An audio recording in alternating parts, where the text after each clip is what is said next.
오늘 하나님 말씀 전도서 12장을 함께 보겠습니다.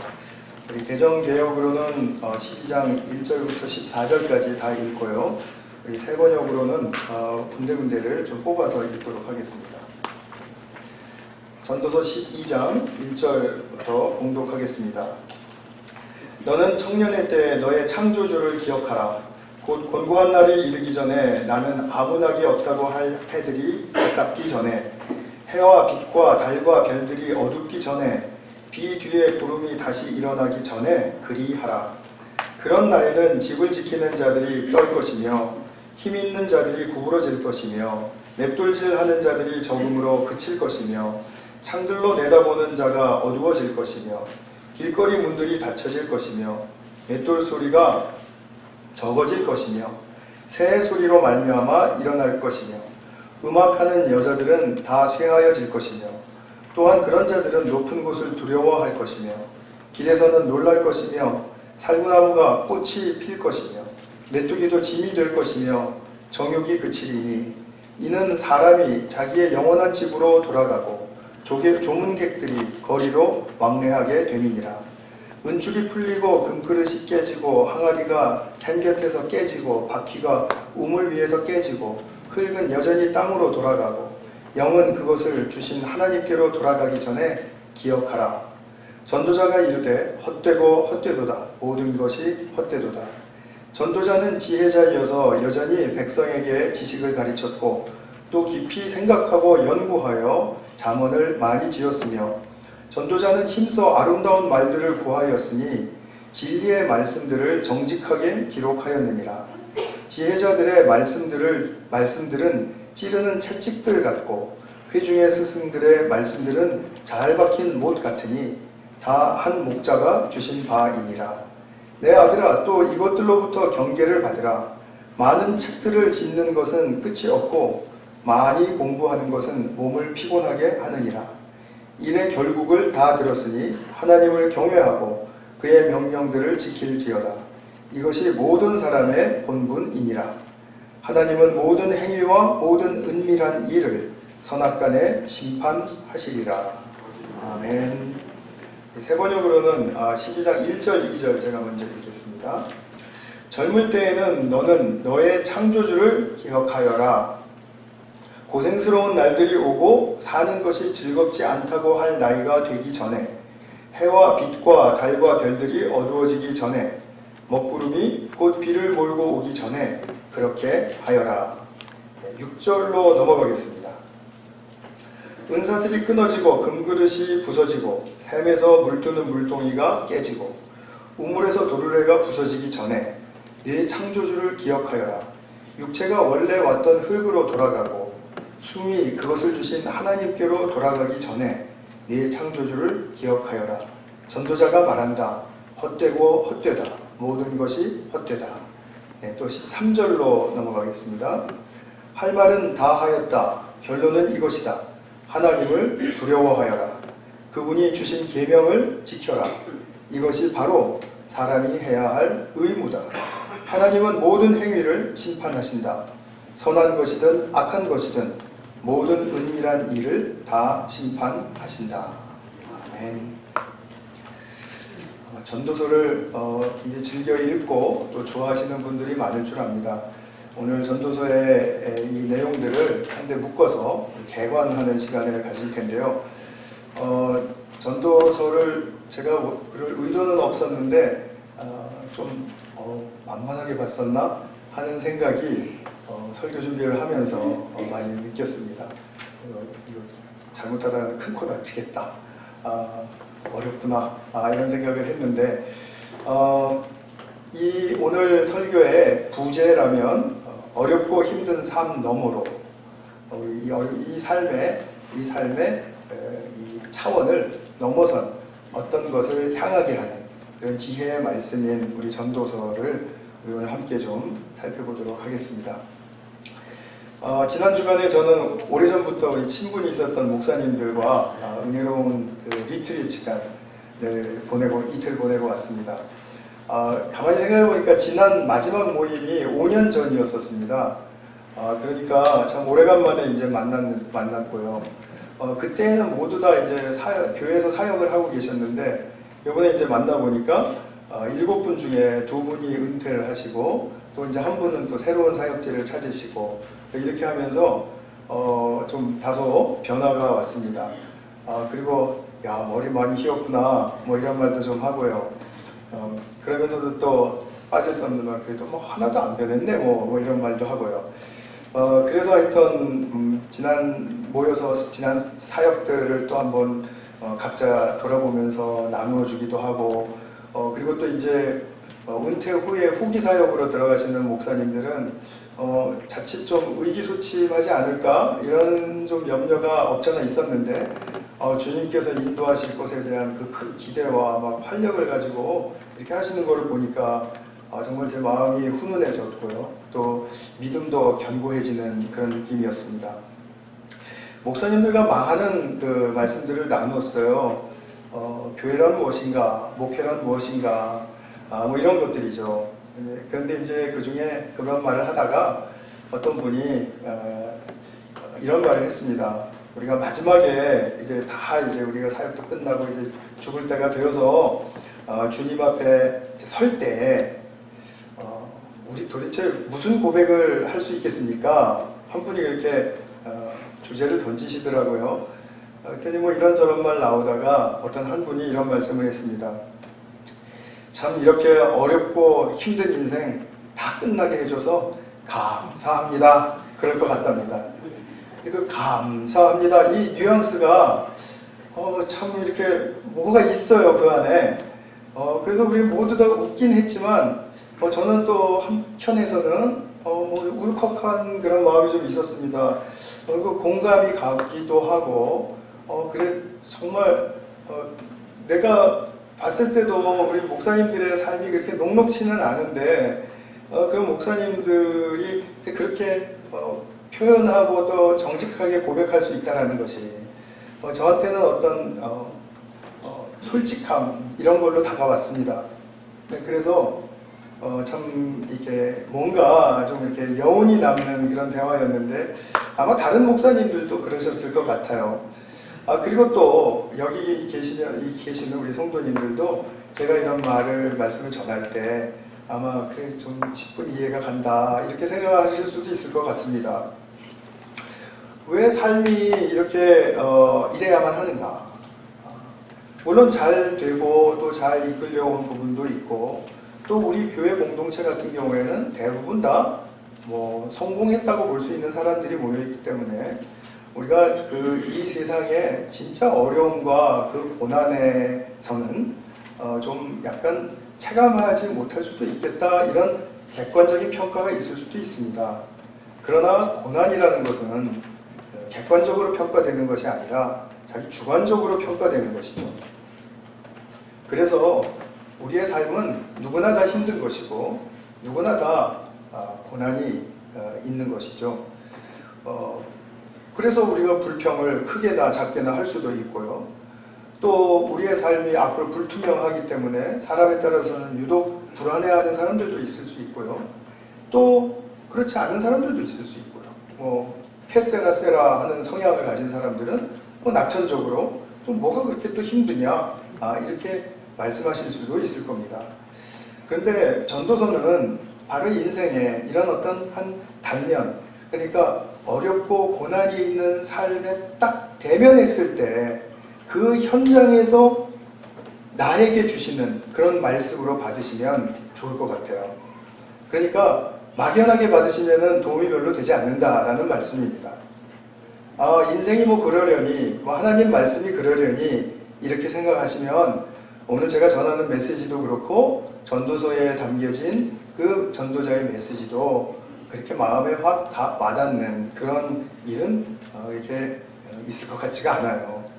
그래서 우리가 이 전도서 1장을 시작하면서 볼 때 이제 2절부터 전도자는 뭐 헛되고 헛되며 헛되고 헛되며 뭐 모든 것이 헛되다 이렇게 말하는데 도대체 뭐가 그렇게 헛되냐?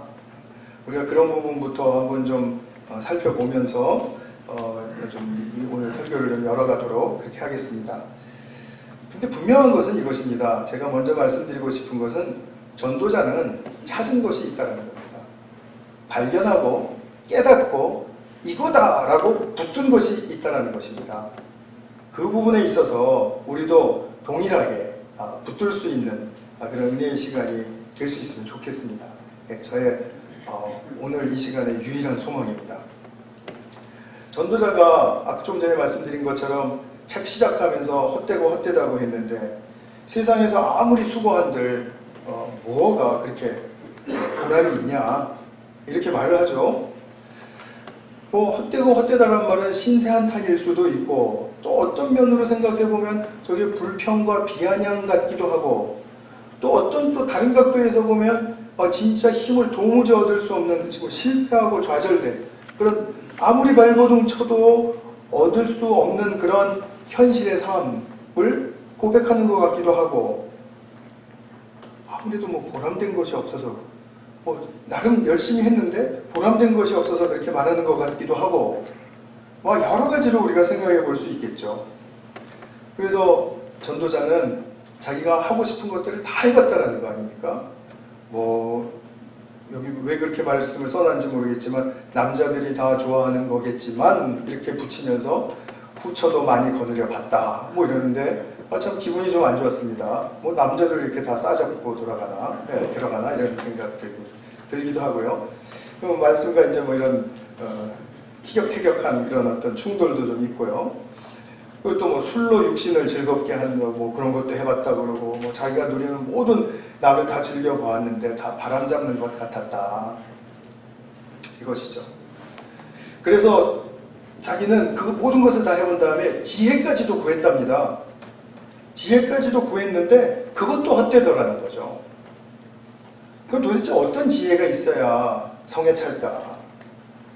이 전도자의 말은 지금 무언가를 찾기 전에 자기가 해볼 수 있는 모든 것, 지혜까지도 모두 헛되었다.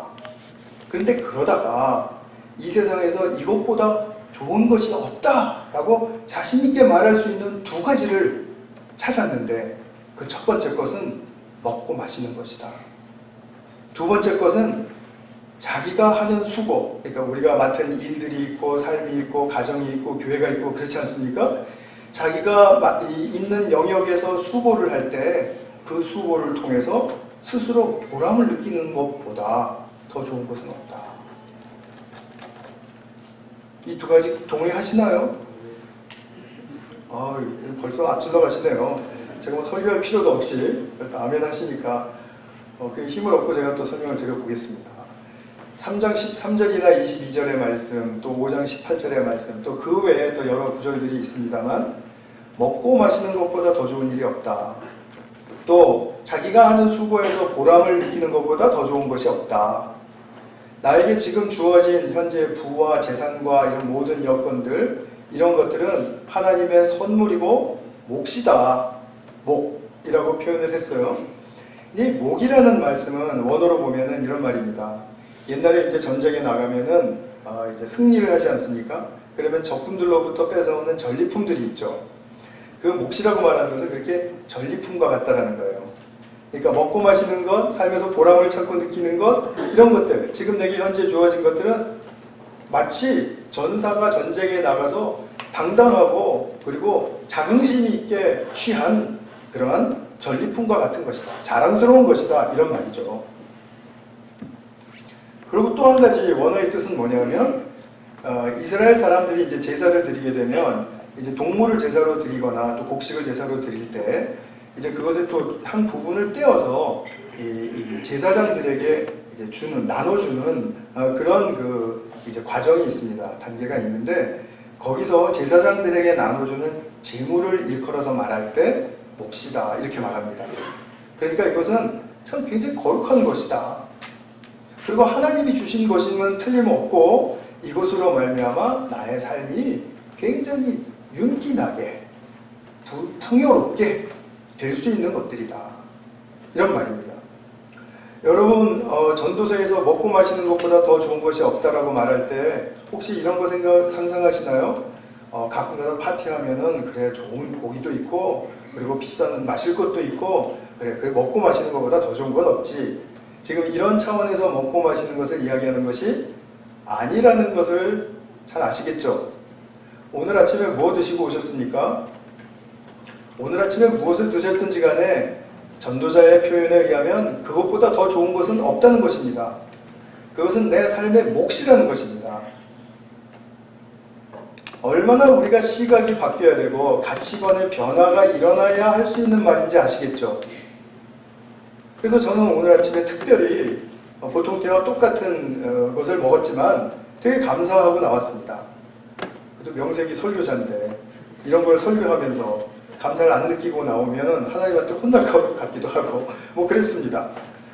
어쨌든 뭐 반농담이고요. 우리가 인간으로 살아가면서 가장 기본적인 것이 뭐라고 말하죠? 의식주 아닙니까? 근데 의식주 중에서도 사람의 생명을 직접 관할하는 것은 식이죠. 음식입니다. 마실 것.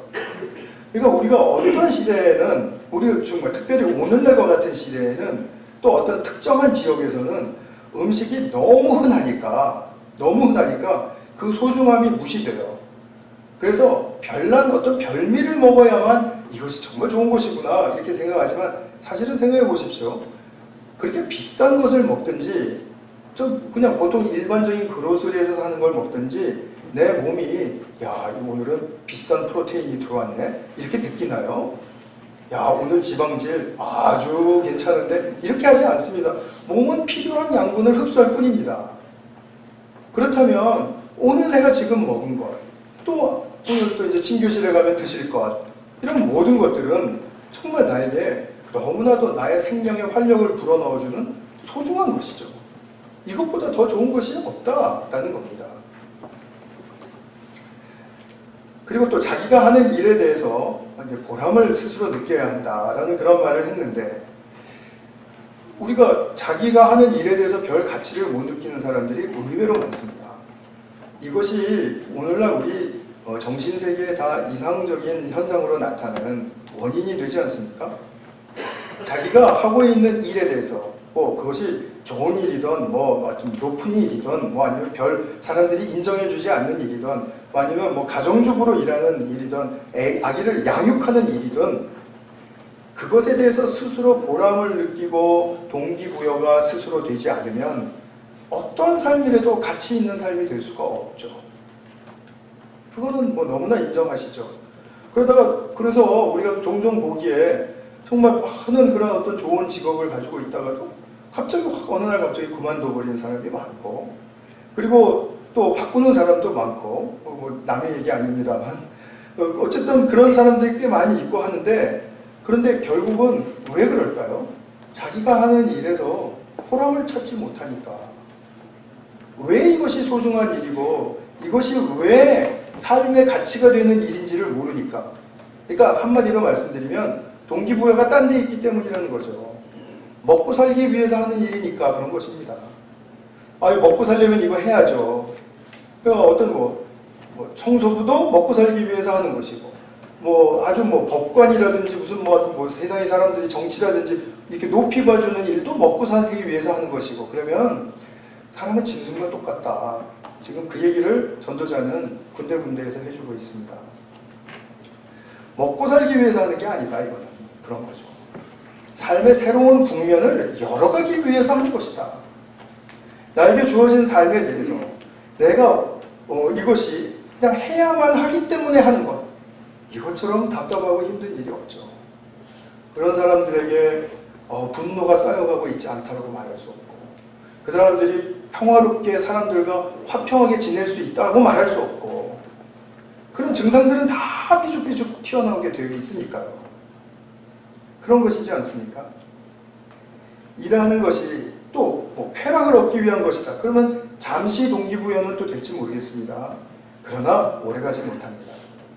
먹고 마시는 것으로는 육신에 힘을 준다라는 사실에 대해서 나의 새 삶을 이렇게 움직이게 동력을 제공해 준다라는 입장에서 너무나 중요하고 좋은 것이고 또 자기 일에 동기부여를 얻는다는 것은 마음의 힘을 얻는 것이죠. 내가 인간이 내면적인 존재로서 그 부유함을 열어가고 취하고 누릴 수 있는 그런 존재가 된다는 의미에서 굉장히 중요한 측면이라는 것이죠. 전도자가 이것을 가장 소중한 것으로 여길 수 있었던 것은 삶에서 무엇이 중요한지 핵심을 잡았다는 것입니다. 그가 이런 것들 때문에 모든 것이 헛되고 헛되다고 하는 말은 이것들을 제외하고 이렇게 정상적인 먹을 것과 마실 것, 또 스스로 보람을 얻는 것, 이런 것들이 정상적으로 되지 않으면 모든 다른 것들은 헛되다라는 거예요. 의미가 없다는 겁니다. 그야말로 일시적인 것이고, 그리고 그야말로 잠시 채우기 위한 것이고, 자랑하기 위한 것이고, 나를 드러내 보이기 위한 것이고, 그런 것에 불과하다는 것입니다. 잘 생각해 보셔야 합니다. 이런 인생의 단면에 내가 피해갈 수 없이 딱 부딪힌 상태이셔야 됩니다. 그렇게 딱 부딪힌 상태가 아니면 제가 지금 이 드린 말씀은 그것도 그러려니 하실 겁니다. 사실이 그렇습니다. 우리가 비도덕적인 것들은 언제나 해를 끼칩니다. 그렇죠. 그건 너무나 당연합니다. 비윤리적이고 또 폐륜적이고 한 것들은 언제나 해를 끼칩니다. 그러나 우리가 중립적인 가치를 가지고 있는 것들, 이 세상의 거의 대부분입니다. 그죠? 비윤리적인 것 빼놓고 모든 것들은 다 중립적인 가치를 가지고 있습니다. 스포츠도 그렇고요, 예술도 그렇고요, 또는 외모도 그렇고요, 치장을 하는 문제, 또 학위를 끝내야 되는 문제, 또 아이가 잘 되라고 훈육하는 문제, 이런 모든 문제들은 잘 되라고 하는 그런 중립적인 가치들을 잘 되라고 하라는 의미에서 정말 이렇게 박차를 가하고 자기 컨트롤을 가하고 하는 그러한 대상들이죠. 그런데 여기에 대해서 중독적인 성향을 갖는다라든지, 그죠? 예를 들어서 알코올에 대해서 그렇다라든지, 아니 스포츠에 대해서 그렇다라든지, 요새 또 레포츠라 그러지 않습니까? 레크리에이셔널 스포츠, 그죠? 그런 거 굉장히 좋아하는 사람들 많죠? 목매달고 하는 사람들 많죠? 어느 정도 중립적인 가치를 지키는 선을 넘어서 집착적인 성향으로 나아간다라든지, 과도한 열정을 과시한다라는 거예요. 과도한 열정을 부린다라든지, 이럴 때 이것들은 나뿐만이 아니고 내 가장 가까이 있는 사람부터 해를 끼치게 되어 있습니다. 내가 그렇게 사는데 이웃나라의 중국에 사는 사람이 해를 받을 리는 없지 않겠습니까? 해를 받는 사람은 나 가장 가까이 사는 사람부터 해를 받게 되어 있는 것입니다. 그러니까 뭐가 잘못됐어? 내가 스포츠 좋아하고, 내가 아이를 좀 잘 길러보려고 이렇게 좀 열정을 갖고, 근데 학위 좀 빨리 끝내야 되기 때문에 내가 좀 이렇게 좀 과도 이렇게 열정적으로 나아가는, 그게 뭐가 잘못됐어? 다행스럽게도 사랑하는 사람의 인내와 또 지지를 받는다라면, 그것도 그렇게 넘어갈 수 있다고 쳐보죠. 대부분 그렇게 넘어가지지가 않기 때문에 우리는 항상 갈등과 압력을 만날 수밖에 없는 그런 현실이 되지 않습니까? 중독과 집착과 과도한 열정은 항상 우리에게 해를 끼칩니다. 일은 더 빨리 끝나게 할 수 있을지 모릅니다. 남들보다 조금 더 높이 올라가게 만들 수 있을지는 모릅니다. 그러나 그것이 결코 우리의 삶의 본질적인 문제에 있어서, 즉 하나님의 사랑의 생명을 누리는 그 본질적인 문제에 있어서 도움이 될 수 없다는 사실입니다. 이건 전도자가 보고 헛되다라고 말한 그 이유입니다. 근데 전도자가 또 하나 본 것이 있습니다.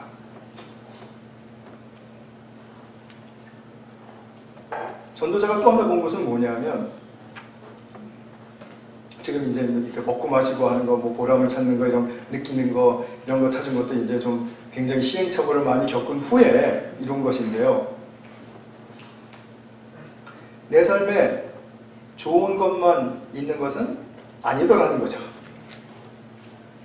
발견한 것이 도대체 이 삶이라는 게 아무리 발버둥치고 애를 써도 비관이 없을 수가 없고, 고난이 없을 수가 없고, 눈물이 없을 수가 없는, 사실 눈물이라는 것은 그렇게 나쁜 것은 아닙니다. 우리가 울 일이 있다는 것은 좋은 일. 만약에 여러분 지난 한 몇 달 동안, 아니면 1년 동안, 2년 동안 난 별로 울어본 적이 없는데, 그런 분들은 정말 심각하게 자신에 대해서 생각해 보셔야 됩니다. 저 진심입니다. 눈물이 없는 세상을 살고 있습니까, 우리가? 울어도 울지 않아도 사라질 수 있는 그런 세상을 살고 있느냐라는 뜻입니다.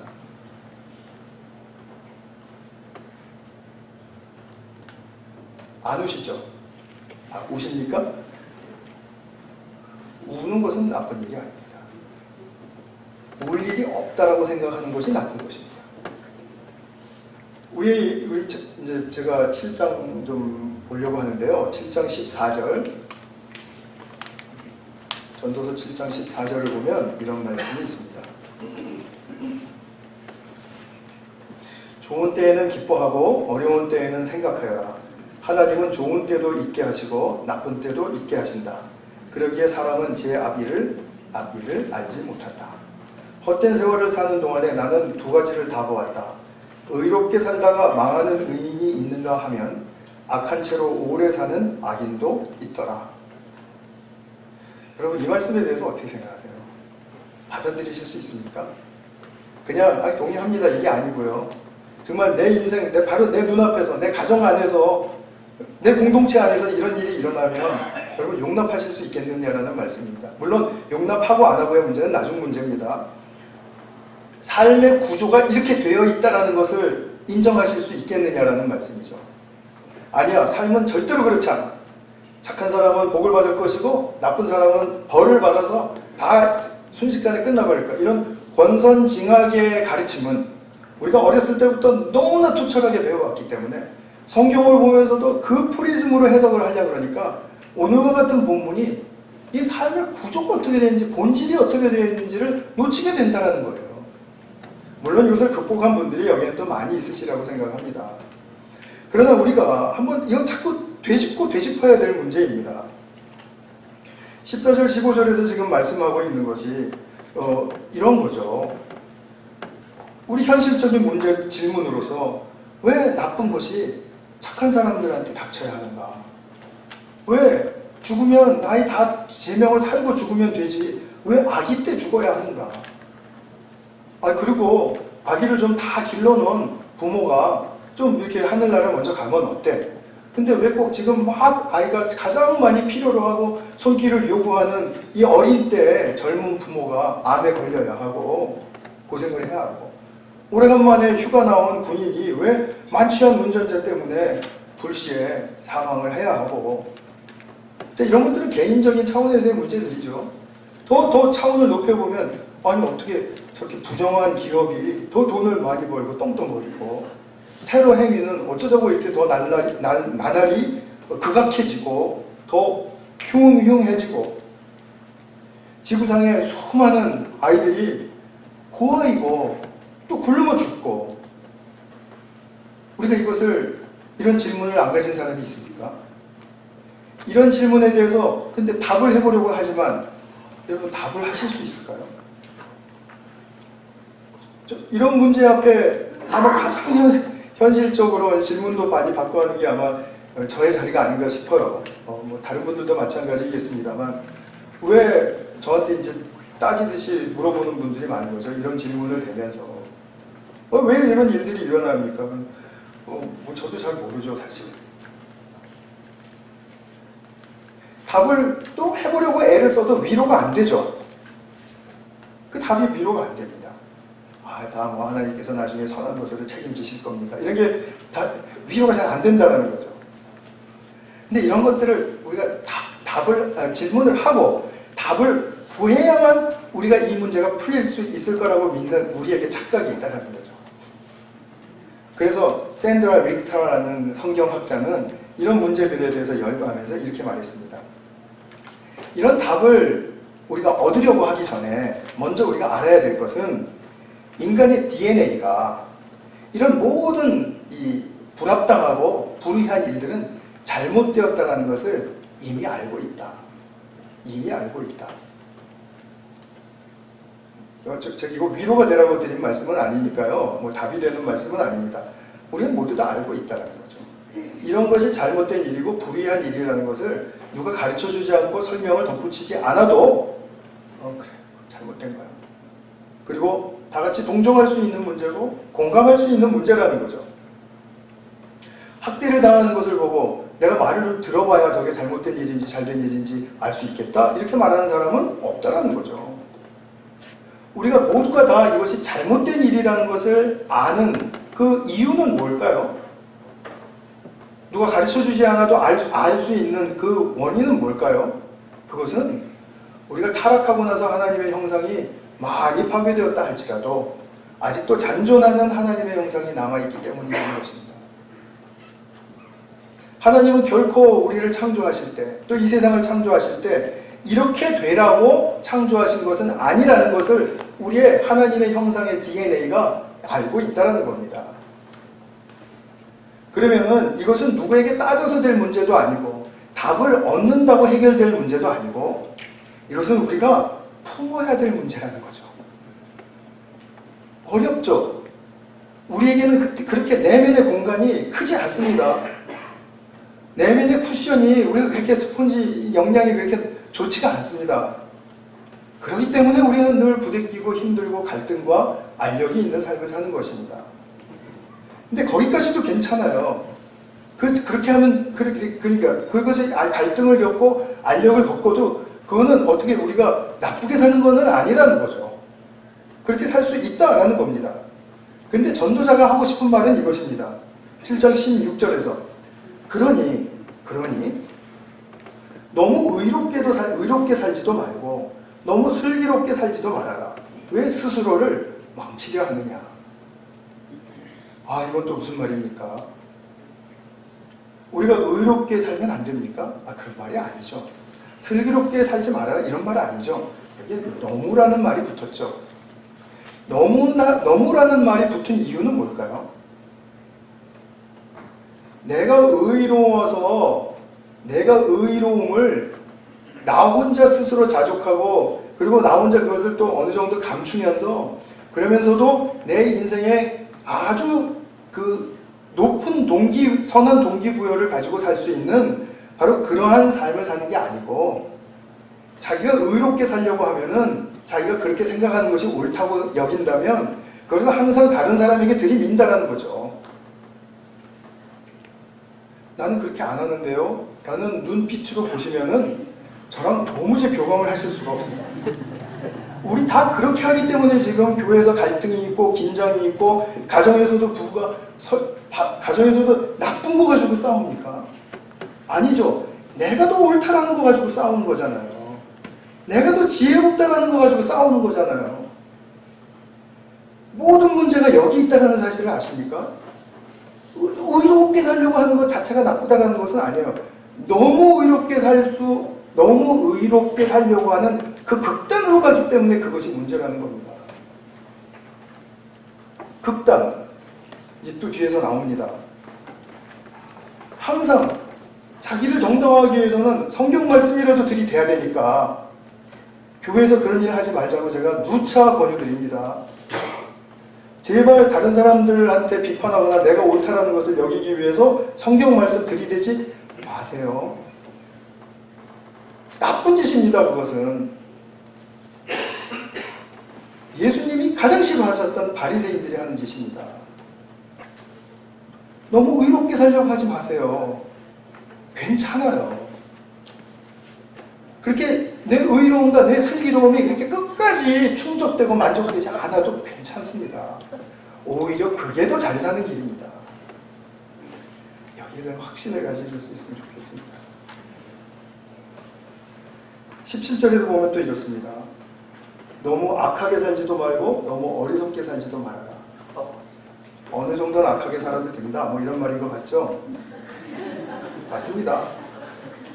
여러분 선하게만 살려고 하지 말라고 지금 좀 전에 말씀드렸죠. 악하게 살 수도 있습니다. 때로는 못되게 굴 수도 있습니다. 그런데 너무 악하면 안 됩니다. 이기적으로 살지 말라는 거예요. 어느 정도 악한 것이 들어왔다가 그냥 그것이 잠시 표출되고 그리고 사과하고 마치면 돼요. 우리가 어렸을 때부터 제가 중고등학교 한국에서 다닐 때 이제 학교에서 지식도 배우지만 또 하나 아주 배우는 아주 크리티컬한 것이 하나 있죠. 욕입니다. 욕. 하여튼 욕을 요새도 가보니까 뭐 중고등학생들 편의점 들어가서 뭐 살 때 뭐 욕이 막 한 문장에 물 때보다 더 심하게 나오더라고요. 욕입니다. 욕. 욕을 그렇게 하고 살았는데 거룩하게 목사도 되고 예수님 믿은 지 지금 벌써 30 몇 년 됐으니까 여기 쑥 들어갔느냐? 아이, 그게 아니더라고요. 뭐 제가 예는 안 들겠습니다. 시험 받으실까? 근데 그렇게 했다가도 아유, 주님, 뭐 제가 조금 좀 막 나갔네요. 이렇게 하면 되는 거지. 그것이 뭐 세상 끝날 일이 끝나게 잘못한 것처럼 뭐 욕은 한마디도 하면 안 되고 나쁜 마음은 한마디, 또 한 생각도 들면 안 되고 이렇게 살라고 하지 말라는 겁니다. 왜 스스로를 여긴 이렇게 말해요. 왜 제명도 다 못 채우고 죽으려고 하는가. 정말 이게 블랙 코미디 같은 이야기입니다. 그러니까 무슨 말이죠? 제발 그렇게 옳아야 된다. 또 그렇게 살면 안 된다. 막 절대로 그건 안 된다. 막 이렇게 해가지고 막 거기에 극단에 붙들려서 한쪽만 붙들고 살려고. 그러니까 한쪽만 붙들 때 막 이제 막 복잡해집니다. 한 번은 이쪽 극단을 잡았다가 또 한 번은 이쪽 극단을 잡았다가 막 그렇게 왔다리 갔다리 해야 되는 그렇게 복잡하고 힘든 삶을 살지 말아라. 이것이죠. 초월하라는 뜻입니다. 초연해라. 내 안에서 일어나는 어떤 일도 초연해라. 이래서는 안 된다라는 그것은 아마도 여러분들이나 저나 어렸을 때부터 이렇게 하면 부모님한테, 내가 나를 가장 사랑하는 부모님한테 야단 맞을 거야. 아니면 인정받지 못할 거야. 선생님들한테 혼날 거야. 우리 선생님들은 또 좀 엄했습니까? 막 대걸레 나무자루가 부러지도록 때리고, 막 성적 떨어졌다고 때리고, 막 성적은 내가 떨어졌는데 왜 맞아야 되지? 그거 참 이상하잖아요. 어쨌든 그런 분위기에서 자라니까 우리는 계속해서 내가 이러면 안 돼, 저러면 안 돼, 나 이러면 혼나. 이런 것들이 계속해서 무의식 속에서 들끓고 있는 거예요. 작용을 하고 있는 것입니다. 그렇게 살아갈 때는 내 삶에 진짜 채워야 할 의미와 가치를 찾을 수도 없고 그것을 채울 수도 없다. 그냥 사라지니까 살아가는 거지. 그냥 하루하루 때우면서 사는 거지. 그러니까 50년을 살았어도 똑같은 1년을 계속해서 반복해서 사는 것이지 그 해마다 새로운 1년을 사는 게 아니라는 거죠. 얼마나 이게 슬픈 현실입니까? 자기 자신의 의미와 가치를 채우지 못하는 그 원인은 너무 옳게 살려고, 너무 슬기롭게 살려고, 너무 악하면 안 되고, 막 너무나 어리석게 살면 안 되고, 큰일 날 것처럼 그렇게 사니까 안 된다는 겁니다. 18절에 보시면 하나를 붙잡되 다른 것도 놓치지 않는 것이 좋다. 하나님을 두려워하는 사람은 극단을 피한다. 정말 점점 알 수 없는 말을 하고 있습니다. 하나를 붙잡되 다른 것도 놓치지 않는 것이 좋다. 자, 내가 착하게 사는 거 좋다. 그러나 내 안에서 욕이 나올 수도 있다. 못된 생각이 들 수도 있다. 예? 끄떡끄떡? 네. 그럴 수도 있다. 그러나 그 다음에 그 문제를 어떻게 내가 주님께 가지고 나가야 할 것인가. 하나님을 두려워하는 사람은 극단을 피한다는 겁니다. 이것을 이게 내가 어떻게 해야 된다는 그런 생각을 가지지 않는다는 거예요. 제가 너무 많이 말씀을 드린 것 같은데 극단이라는 것은 이것입니다. 뭐 착하게 살아야 된다. 아니면 못되게 살아야 된다. 뭐 그런 생각은 없지만 그런 거. 규모 있게 살아야 된다는 것. 그리고 방탕하게 사는 것. 합쳐질 수 있어요. 착하게 사는 것, 못되게 사는 것 같이 합쳐질 수 있어요. 조화를 이룰 수 있어요. 좋은 말 하는 것, 나쁜 말 하는 것 합쳐질 수 있어요. 이득 보는 거, 손해 보는 거 합쳐질 수 있습니다. 양쪽 다 붙들고 살아라. 양쪽 다. 하나님을 두려워하는 사람은 극단을 피한다. 하나님을 경외하는 사람이죠. 하나님을 경외하는 것, 이것이 우리의 인격과 삶에서 어떻게 나타날 수 있겠습니까? 이렇게 제가 지금 말씀드린 부분으로 이렇게 드러나려면 어떻게 해야 되겠습니까? 우리가 무엇을 잃어버렸는지를 알면, 어떤 소중한 것을 잃어버리고 사는지를 알면, 그러면 회복의 첫 단추를 끼울 수 있습니다. 하나님이 창조하시고 에덴에서 아담에게 주신 그 복된 안식과 축복의 삶, 그 생명의 삶, 그 소중한 유업, 이것을 아담이 잃어버린 이후로 모든 인류가 다 같이 잃어버리고 살았다는 것에 대해서 부정을 할 수가 없습니다. 내가 그렇게 똑같이 살고 있으니까요. 이것은 뭐 교리적으로 맞다 틀리다를 떠나서 나의 현실을 보면 아담이 잃어버린 그 현실을 내가 또 지금 살고 있는 것입니다. 그러니까 이거 동의할 수밖에 없죠. 무언가 큰 걸 잃어버렸다라는 겁니다. 근데 그 잃어버린 것을 스스로 찾을 수 없기 때문에 예수님께서 이 땅에 오셔서 자기 목숨이랑 바꿔서 되사주시겠다라는 거죠. 창조 때 우리에게 약속하셨고 또 부어주시기 시작했고 또 완성될 날까지 정말 부요하게 이루시려고 했던 그 생명의 축복, 이것도 제가 큰 말로밖에는 말씀드릴 수 없음을 제가 참 안타깝게 생각합니다. 이것이 자기 삶에서 이렇게 딱 부딪혀야 됩니다. 아, 내가 생명의 축복이 무엇인가. 그때 우리는 작은 것에서 그것을 느낄 수 있습니다. 내가 좀 한번 참자, 인내할 때 그 생명의 축복이 확 밀려 들어오는, 내가 원하거나 구하지도 않았는데 그런 것들이 확 들어오는 그런 경험을 하실 수가 있습니다. 내가 나를 희생하면서 사랑을 하자, 사랑하면 나도 고달프겠지 이렇게 싶었는데, 그런 반면에 몸은 고달플지라도 내 속에 심령에 차오르는 그런 복된 의미와 가치들이 막 되살아나서 아, 인간은 이래서 소중한 것이로구나, 이런 생명의 축복을 맛볼 수 있다는 말씀입니다. 그래서 이런 영원한 축복을 향해서 살아가기 위해서는 우리가 전도자가 이 땅에서 좋은 것이든 나쁜 것이든 다 때가 있어서 일어나고 있는 것이고 다 그거는 현실이니까 그냥 거기에 대해서 초연해라, 이 말을 받아들일 수 있는 것이죠. 긍정적인 것만 받아들이려고 하지 말고 부정적인 일도 받아들일 수 있도록 이렇게 자세를 한번 다시 바꿔봐라, 이런 말씀이죠. 끝으로 제가 3장 1절부터 좀 읽고 다는 읽지 않을 거고요. 군데군데 좀 읽고 말씀을 마치겠습니다. 3장, 제가 이제 어떤 분이 소천하시거나 또는 이제 또 기일을 추모하는 그런 예배 때마다 이제 즐겨서 많이 찾고 그리고 또 드리는 말씀인데요. 전도자가 이렇게 말합니다. 3장 1절부터 3절까지만 읽겠습니다. 모든 일에는 다 때가 있다. 세상에서 일어나는 일마다 알맞은 때가 있다. 태어날 때가 있고 죽을 때가 있다. 심을 때가 있고 뽑을 때가 있다. 죽일 때가 있고 살릴 때가 있다. 허물 때가 있고 세울 때가 있다. 울 때가 있고 웃을 때가 있다. 등등. 집에 돌아가셔서 3장 1절부터 쭉 끝절까지 정말 내 가슴에 담겠다라는 심정으로 꼼꼼히 새겨가면서 한번 읽어보십시오. 마음에 분명히 뭔가 울리는 어떤 음성이 있을 것입니다. 내가 이렇게 살아도 되는구나. 그런 자유함이 느껴지시는 그런 복된 역사가 있을 것입니다. 제가 100% 장담은 못합니다. 그러나 그렇게 보시면, 성경을 대하시면 분명히 축복은 약속되어 있습니다. 그래서 11절에 보시면, 제가 또 스크린에도 채웠죠. 하나님은 모든 것이 제때에 알맞게 일어나도록 만드셨다.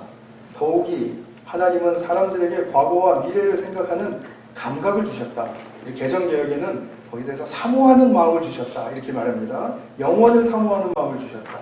그러나 사람은 하나님이 하신 일을 처음부터 끝까지 다 깨닫지는 못하게 하셨다. 이게 축복입니다. 그러니까 다 알 필요가 없다는 거죠. 다 알지 못해도 우리의 인생은 충분히 제 역할과 제 기능을 감당하면서 살 수 있도록 지어졌다라는 것입니다.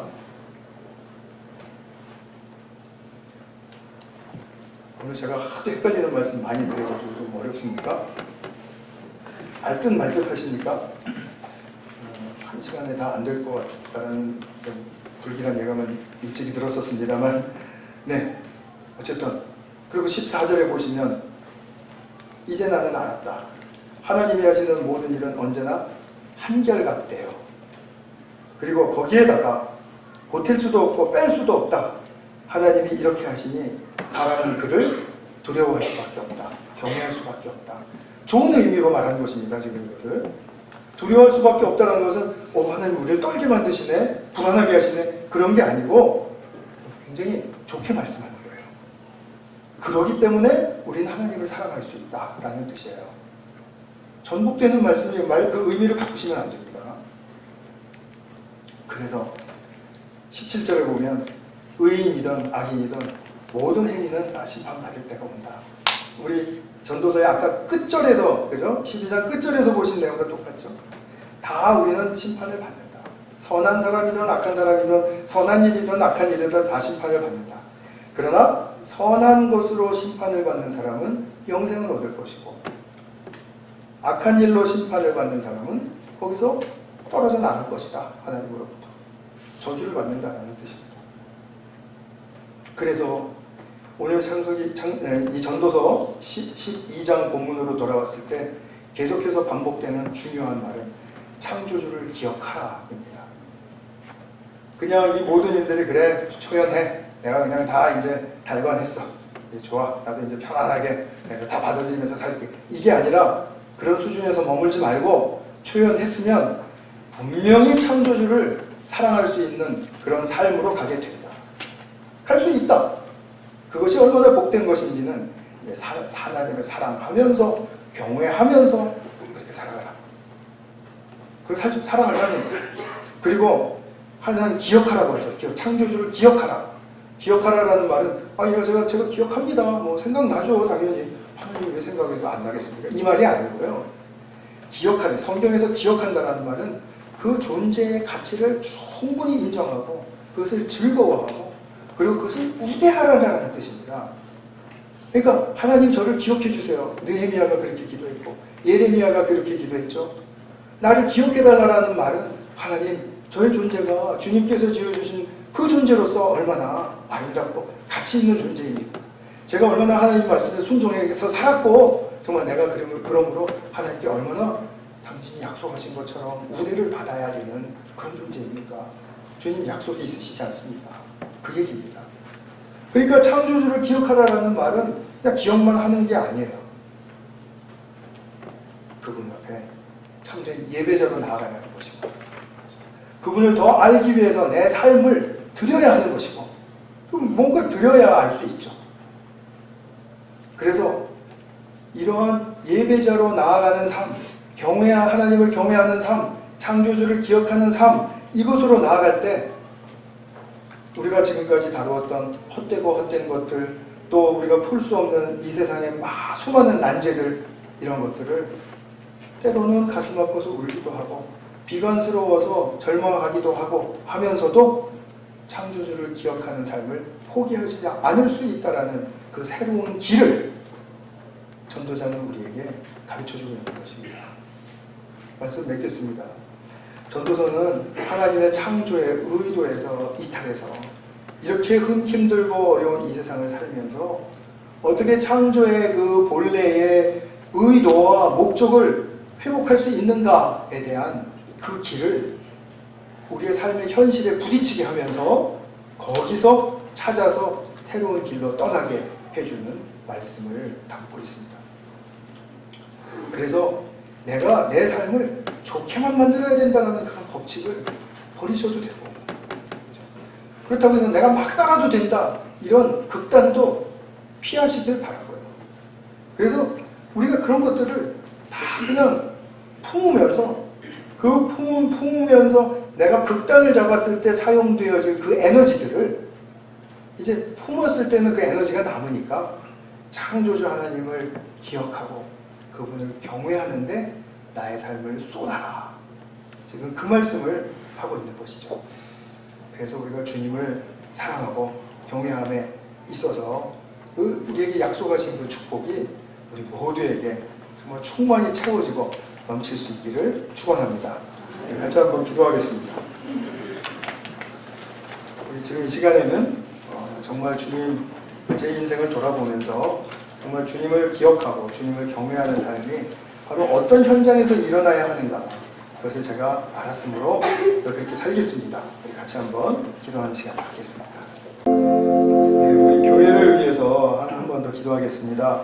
우리 교회 재정을 위해서 기도해 주시고, 또 우리 이제 새가족들이 많이 오는 시기라고 말씀을 드렸는데, 우리 교회 성도님들과 또 우리 교회 이렇게 자리 잡은 시스템들이 잘 이렇게 역량껏 활동적으로 잘 수행해서 우리 새가족들 잘 정착할 수 있는데 도움이 되고, 우리 함께 한 공동체를 이루어 나갈 수 있도록 우리 그것을 위해서 같이 한번 기도하는 시간을 갖겠습니다. 중고등부 사역자 청빙하는 문제도 위해서 기도해 주시기 바랍니다.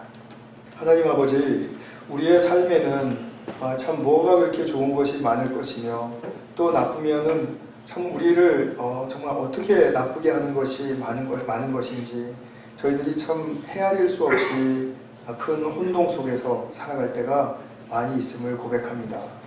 정말 우리로 말미암아 정말 혼란스럽게 하고 또 극단을 잡을 수 없게끔 우리를 밀어붙이는 그 사탄의 권세와 또 우리가 여태까지 길러진 그 심성과 태도들이 정말 우리를 더욱더 수렁에 빠뜨리게 하지는 않는지 주님께 간곡한 마음으로 붙들리기를 원합니다. 사랑하는 아버지, 주님의 은혜에 정말 우리가 잘 붙들릴 수 있는 그런 축복의 주님의 아들, 딸들 되게 하여 주시옵소서. 그리하여 우리가 정말 진정으로 쏟아야 할 하나님을 경외하고 하나님을 기억하는 그런 나의 삶이 이루어질 수 있는 그 길이 정말 활짝 열려서 우리 모두가 다 주님 주시는 생명의 축복의 세계를 누리며 살아갈 수 있도록 이끌어 주시고 인도하여 주시옵소서. 이 시간 함께하여 주신 은혜를 감사드리고 우리 구주 예수 그리스도의 이름으로 기도하였습니다. 아멘.